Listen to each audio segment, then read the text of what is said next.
right. This might be my book of the week, to be honest. What, Spider-Man? Yeah. Just because I just enjoyed it the most. I just enjoyed it the most. Like, it made me laugh, and it doesn't have like. It had some action, but it just seemed more like a back to basics approach, and I enjoyed that a lot. It's. I'm trying to get started here. Save your thoughts for Spider-Man. That's what we're about to do. Mm-hmm. Here we go. All right, we are back here, guys. This is the Marvel Minute. I am Brandon, as always, joined along with Trevitt, or joined by Trevitt. I'm not sure I said that right. How we doing, Trevitt? Not bad. All right, and Spider-Man, Amazing Spider-Man 7-89. One of your guys vote this week. It be out. I know Falcon #1. And I think the other one, if I had to take a guess, would have been shit. I don't know. It was Deadpool. Was it Deadpool? Yeah, okay, it was Deadpool. So we were throwing the legacy titles up lately, and letting you guys pick which one you want to hear. And this is what won by a pretty substantial margin this week. So we got writer Dan Slott, art team Stuart Amonin, Wade Van Grawbadger, and Marte Gracia, who've been pretty much the standard art team for this for about 6 months or so. And then Marvel Comics production, obviously. We're going to get into the blurb here and tell you a little bit about what's going on and what we think about this book here. So after a brief pit stop to see the Goblin, and if he could get his groove back, we check in on the legacy edition of Amazing Spider-Man. Now here with classic renumbering to boot. So what does a former CEO who lost it all, in parentheses again, do when the world's turned against him? Hide in his girlfriend's house for long stretches of the day and spout off at the mouth, of course. But that's not all, folks. Let's see what other secrets number 789 is holding on to. We get into the events of the issue here. We see it pick up. We're in Soho of New York, apartment of Bobby Morse, who is Mockingbird. And she's getting ready for what looks like a new job since S.H.I.E.L.D. is no more, and that's who she used to work for. So she's mentioning how she got a new job, and she wants Peter to get out there, start looking, because he is just being a pouty bitch on the couch right now after losing everything. He's got his girlfriend's clothes on. His table is a mess of probably what he was making web fluid. It looks like his ingredients for web fluid. He's got coffee. He's just got shit everywhere. So he basically acknowledges Bobby's commands to like clean up the house a little bit, maybe get out and about instead of just staying inside all day. We see Harry's trying to get a hold of him. He's not answering his phone calls. He turns on the TV, try to blow some time off. He's getting ripped in the news. Bobby's got all the food in the fridge tagged with like her name on it. Like, sometimes roommates will do that. And then we got an article when he shuts the fridge. And it looks like she's kind of, trying to encourage him to get out with magnets, kind of holding this newspaper article up, which says Peter Parker, threat or menace, which is basically the opposite of Spider-Man, threat or menace, which has been, the running thing for years in the Spider-Man Daily Bugle articles. I thought that was hilarious because like he picks up the paper and he sees that it's cut out and he's like, oh, she probably doesn't want to make me feel bad. And then he looks at the fridge and it's like, ha ha ha. Yeah, I think this is her way to like shame him into getting out of the house. Eventually do.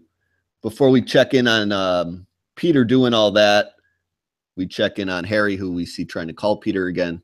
He's trying to get him to handle some of these last minute business things to wrap up Parker Industries business, mentioning how Peter should be the one making these calls and not him. We get kind of really catch up moments with Harry and the Osborns as we check in on ex-wife and kids and family and all that.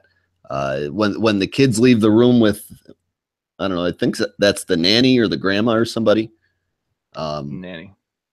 Is it the nanny? Yeah, it's the nanny. We see Liz Allen and Harry Osborn are kind of like, nibbling at each other's ears and getting back together. But before they really announce it to friends and family and stuff, they're going to sneak around a little longer and make sure everything's on the up and up.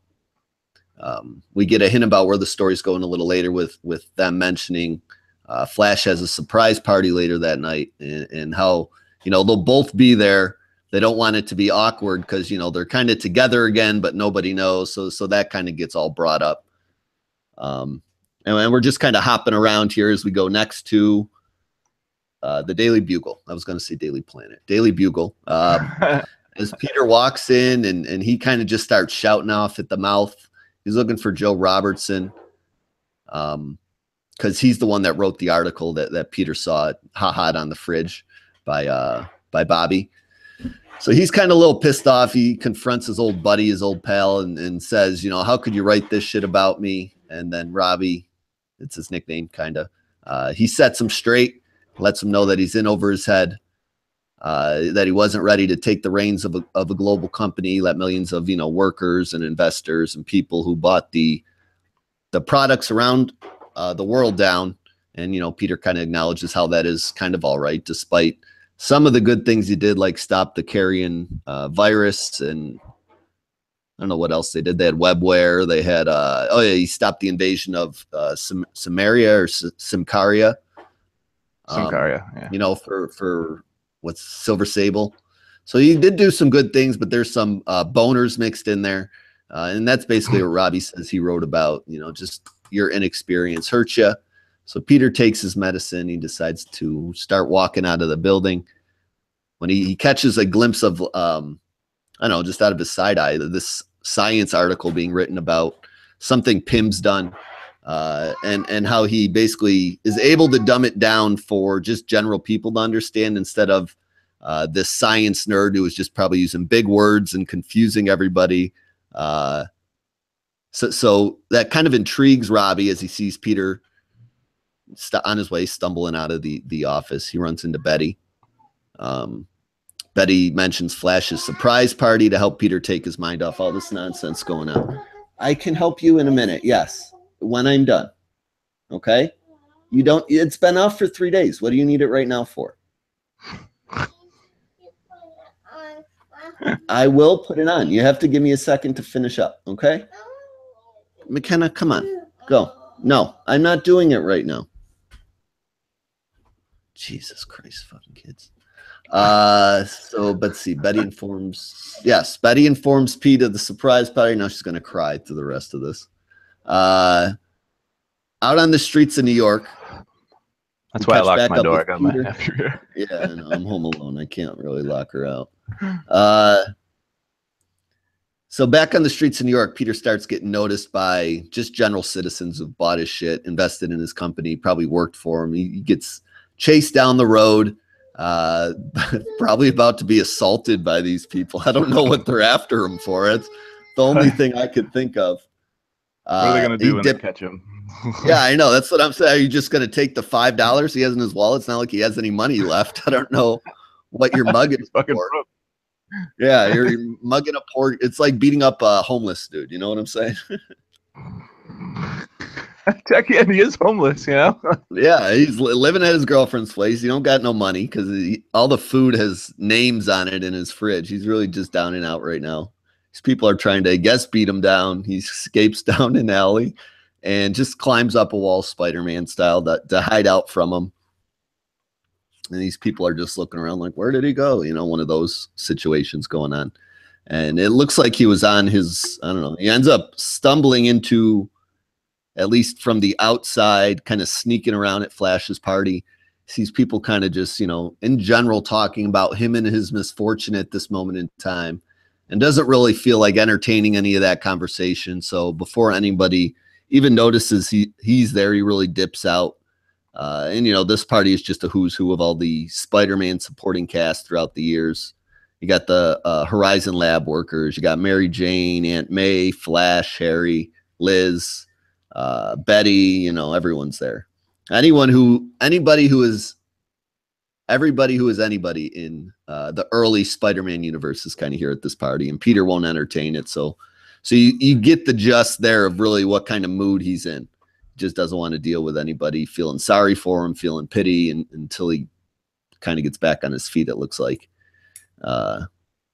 He gets home. He runs into Bobby, who's arriving home from work, as he's just laying on the couch and didn't do the laundry, didn't clean up, didn't do anything that was asked of him before she left for work.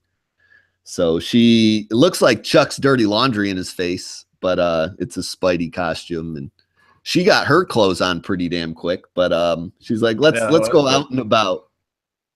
Unless she wears it under her business suit, I don't know. Maybe, because she looks like she's just snapping on that belt. But I mean, those clothes hit his head. That was the only thing she needed to put on. I agree. Yeah, because he was like, he takes it off his head. He's staring at it, and then she's putting on her Mockingbird belt with the suit already. I'm like, what the fuck? That was quick. She's a speed changer. That's her. But anyway, so they go out and about. Then they leave Bobby's place, and Peter already, with the Spider-Man suit on, starts feeling a little better right off the bat, like saying his head's clearer. They're flying through the streets of New York, looking for a little trouble, I guess.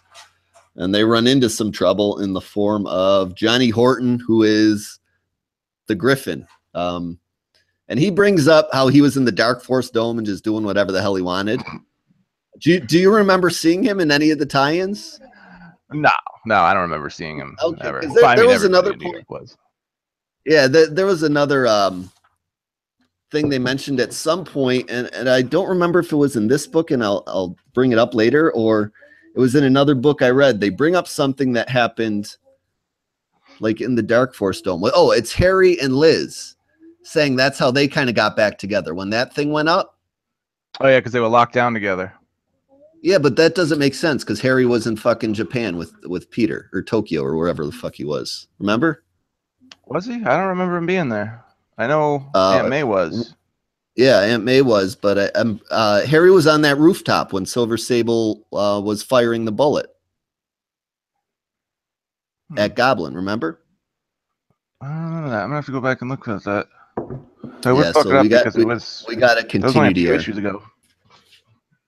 Yeah, and it was the first issue when Peter ran into Silver Sable, stopping her from taking that shot.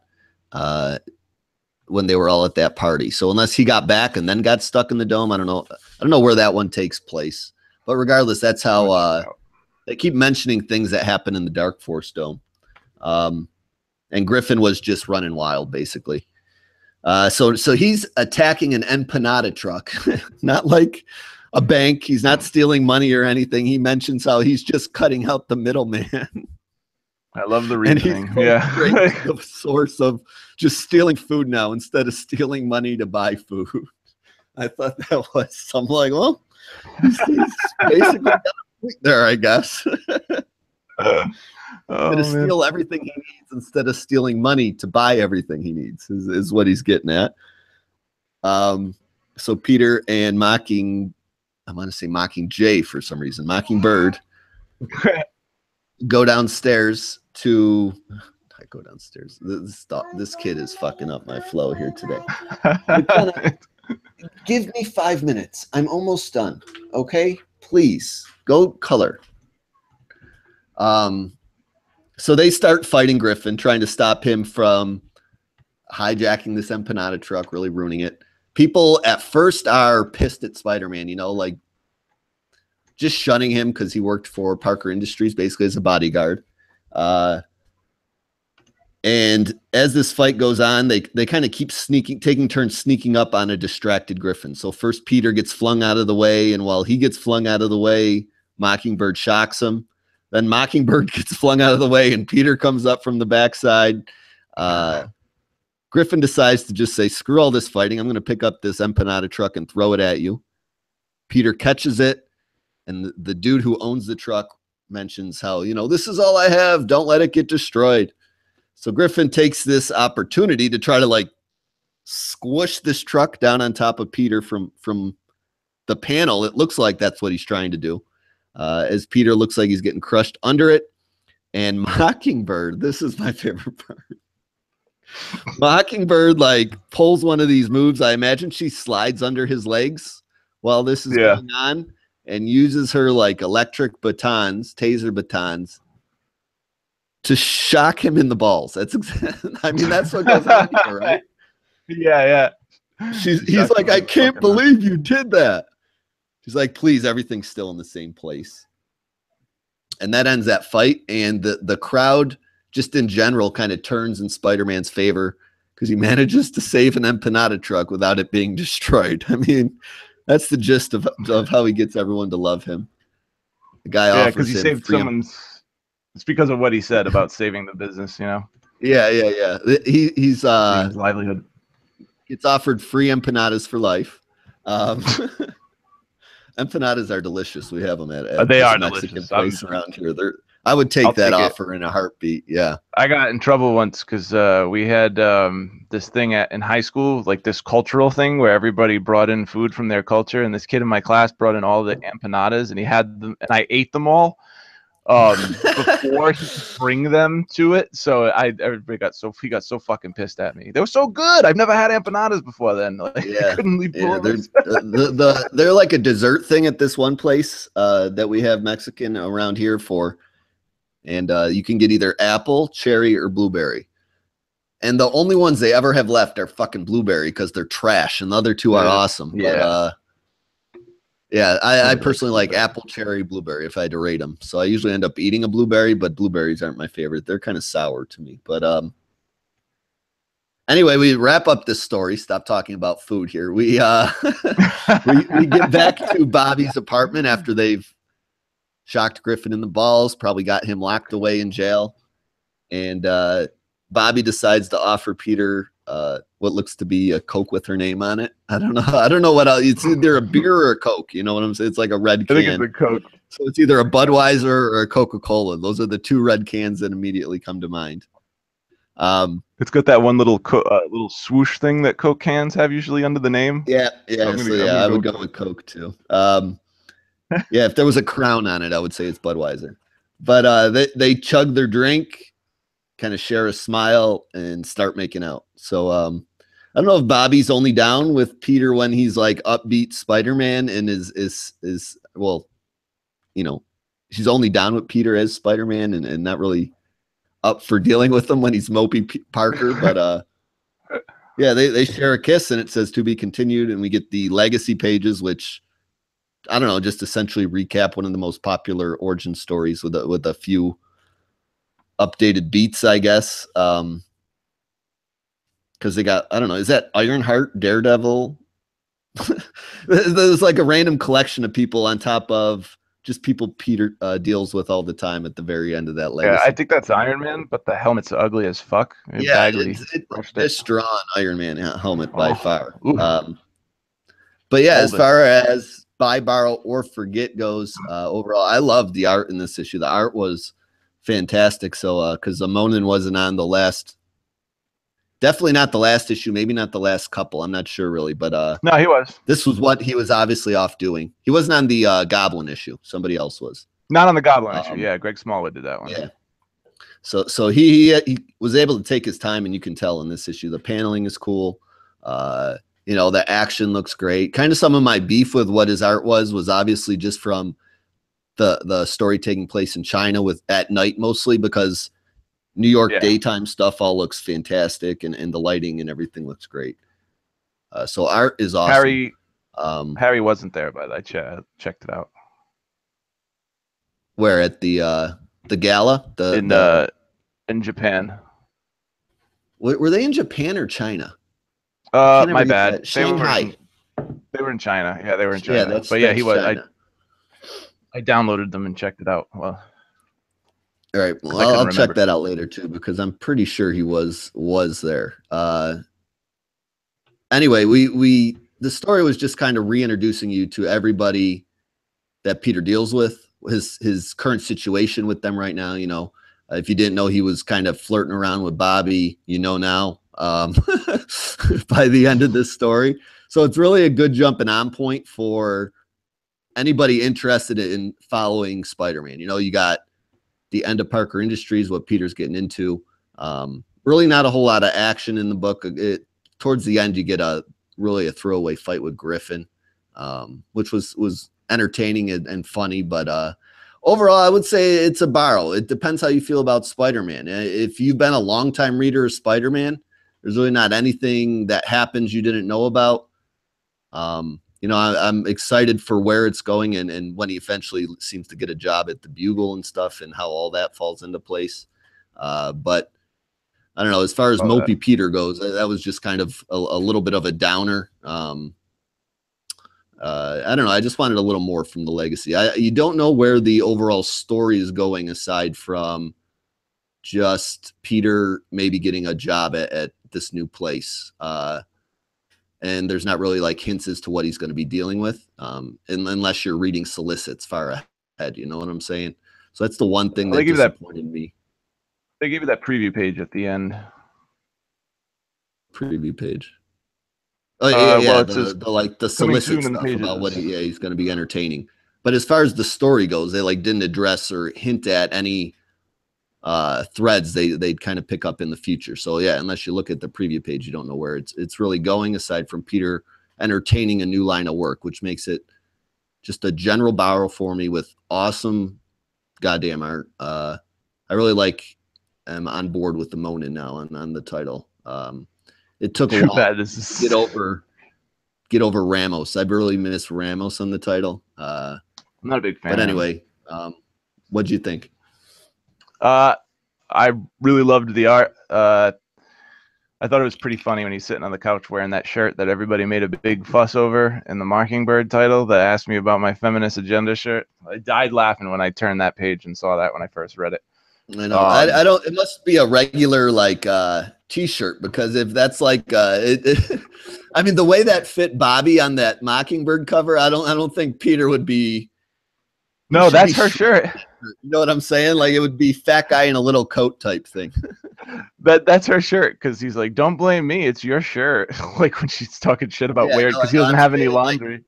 It looks like a girl's T-shirt when she wears it on that cover. She wears it on, and Peter. Yeah, it looks really tight. Bulging out of it. I like seeing like how he's, you know, not dealing with losing Parker Industries. Like everywhere he goes, that's all he can see. All that's happening to him throughout this issue is he's just getting beat up by everybody. Like either it's family, like he's gonna go to Flash's party and he can't even bring himself to walk in because everybody's talking about him. They're talking about how, you know, when he just got out of college or was in college and he got his first apartment and they all brought him the furniture, and MJ's like, you know, that would just be kind of sad if we did that now, right? He's too old for that. She's like, poor Petey. And I'm like, just feels bad. And it also gives me a sense, like, everybody's always complaining about, like, you know, the marriage that broke up or everything but that. But like, I liked seeing it. It's more like real life where everybody has moved on. Like, you know, all these things have already happened in his life. And like, you know, if you see the way MJ acts in either Iron Man or if she ever shows up in this book, you know, she's past it, moved on. Peter's past it, moved on, and that's nice. And people always complain about Spider-Man getting back to basics. They didn't like the Parker Industries stuff, and it seems like they really, what the point of this issue is like trying to like bring him back to basics. You know, the goofy, down on his luck Peter Parker. You know, just a normal day in the life. And I liked Mockingbird. You know, trying to break him out of his funk, like trying to motivate him, even though it is kind of like a roommate joke, like leaving that newspaper clipping on his fridge, you know, with the ha magnets, like with it's fucking ridiculous. Yeah. But and then, you know, she comes home and she throws the uniform at him, like, all right, this is enough. You've been here feeling sorry for yourself the whole entire day. I got to get you out of the house, get you a little bit of action, make you feel a little bit better about yourself, which was nice. And the lead in for like what he's going to be doing at the Bugle, because obviously that science writer can't do his fucking job, or can't talk like a normal person to make it readable for the average day, like a non-tech savvy person. So you can see the light bulb went off. Yeah, I was wondering. I'm glad he's not going to be a photographer. It looks like they'll hire him to write articles stuff this time, so it'll be in a different capacity. I thought he would be like, since he did have some experience, like a higher up job, but yeah, he's really starting kind of at the reporter ground level again. Yeah, it makes sense too, because like this guy, you know, this guy can't write it in a way where the average person could understand what he's talking about. And then when the guy says to Robbie, he's like, "You could understand all that," and he's like, "Yeah, I could." And you could see like he even corrects him. He's like, "You got this part wrong at the end. That's why it's not making sense." Yeah. So I do agree. Like I don't really know where it's going to go. I guess it's just going to be more of his like him trying to get back to square one after losing his company. I'm just guessing that, and the coming soon shows him having a day with Johnny Storm. I think this did a good job of doing what Spectacular Spider-Man just can't seem to do, or just totally messes up, is him going back to the way he always was. A guy down on his luck, just working a normal job, just being the average everyman that Spider-Man is, instead of this billionaire CEO that he was. So I really enjoyed it, and the art was fantastic. It was a buy for me. I laughed my ass off through the whole entire issue. Yeah, there was some good. I thought Bobby shocked him in the nuts. They don't really confirm it at first. You see his face. I'm like, oh, I think she got him in the nuts, but they'll just let it slide like that, and then they actually address it on the next page. I was like, oh yeah, they went for toilet humor. That was funny. But yeah, just the reason I rated it as a buy is not that, or a borrow, wasn't that it wasn't enjoyable issue. It was an enjoyable issue, but like, being somebody that's read Spider-Man forever, I just wanted some information, and this was definitely written as a jumping on point, which I'm fine. It doesn't make it a bad issue, but just, coming from, it's like a jumping on point for Batman. If you've read Batman forever, you're like, I don't want to deal with a jumping on point right now. I'll wait for the next issue. I really recommend it to all the like Dan Slott naysayers who like hated all the billionaire stuff and always complained about him like not going back to status quo. Like, this is definitely for those people. Like, yeah, it's a perfect jumping on point for anybody curious about Spider-Man in any way. So as far as that goes, if you're new, it would be a buy. If you're someone like me that's read it forever, that's why I do a borrow for it. But yeah, we're going to talk. Yeah, the art is awesome, especially the cover. This is the first, and we'll talk more about it later in Marvel Madness. That's going to be one of our news topics, is the legacy value stamps. I like, because I didn't get I didn't get any legacy issues last week, like paper copies of them.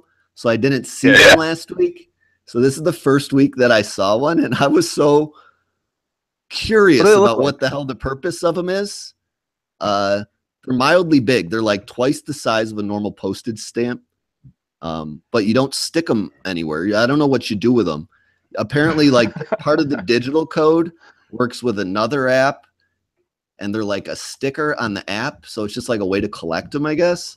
I don't fucking know. I've been trying to find information about it. Even on like Reddit, everyone seems a little confused. So and if you cut it out of your book, like, it's gonna look weird, right? Like, you just ruined your book. Yeah, and then I'm sure if you're like somebody who so I used to do it a lot more till I ran into a few problems with eBay and bitchy customers. But like, people get all bent out of shape if you pull the digital code out there, even if you sell the fucking book for like 99 cents. Like, oh, this isn't mint.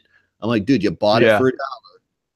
And it literally says in the description, digital code is claimed. Like, I don't know what you want from me. But yeah, I think this is going to be another one of those things you'll have a hard time getting rid of your comics on eBay if you rip them out just to because there's a ton of ads in this book, and then those stamps, and like, they're all different size. Like, they're not full page sizes. They're like pull out ads, and then the legacy value stamps like half the size of a page, and like, it just makes it perforated. No, it's just like a piece of paper. No? It's like a little tab. It's about a quarter of the way through the book. It goes about a quarter of the way up a page. It's about the size of a postcard, and then the stamp can be like perforated. Yeah, there is perforated edges to rip the stamp out. So yeah. Keep your books in mint condition, I guess. I don't really know, unless you're like collecting stickers on your phone. That's about the only purpose I see in them right now. But yeah, that'll wrap up my little rant on value stamps. I don't know what the hell they are still. So if anybody has any information to help us out, let us know what they serve a larger purpose. Like, is there a sticker book coming out for them or something? Because it's also like, I got a Wolverine value stamp in a Spider-Man issue. So you just get random person in a random issue. Like, I got Star-Lord and Gwenpool, and I don't know who else. I got one more, and I forget who it is. But yeah. Whatever. I'm done talking about value stamps. We're going to wrap this up. Party is over. I have to take care of my daughter who's interrupted us 11 times. I'll have to remember to edit that out. But you looking for us, you can find me at Beamer3660. Where can they find you at, Trevitt? You can find me at Efernatics. And you can find us both on Marvel Madness Comics Podcast later on Monday evening is when it usually drops. So you're looking for a little more Marvel talk, we'll talk this book and 3 others. And that's where we're at. But until that time, adios, guys. We'll holler at you next week.